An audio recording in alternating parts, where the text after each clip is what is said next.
Môreoggend kom ons by die tweede deel van Jona en ons gaan praat oor Jona 1 vers 3. Miskien kan jy Jona deurlees voordat jy kerk toe kom.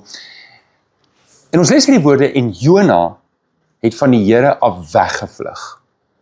Hy vlug Tarsis toe. Nou Tarsis is waar Spanje vandag is, net so aan die weste kant van Europa. Hy vlug omtrent 4300 kilos weg van waar die Here hom wil hê. Hy vlug vir goed. Hy vlug om weg te kom van die Here af, om van die aardbol af te verdwyn. So erg is hy oor om weg te kom van die Here af. En ons het vir mekaar gesê in die eerste deel, Jona is soos 'n spieël. Dit is nie eintlik bedoel, ons doen nie Jona om te kyk, kyk hoe sleg is Jona nie. Jona is 'n spieël. Ek moet kyk, wat in my hart, hoeveel van Jona is in my hart.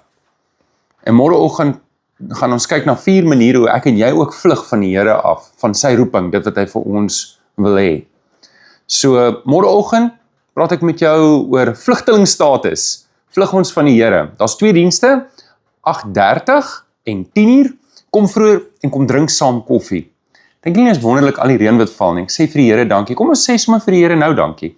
Vader, baie dankie vir elke druppel wat val. Here, dankie dat ons ook in hierdie tyd kan besig wees met Jona. Kom vra Here dat U vir ons môre sal uitwys op die blaatante en subtiele manier hoe ons vlug van dit wat U van ons verwag.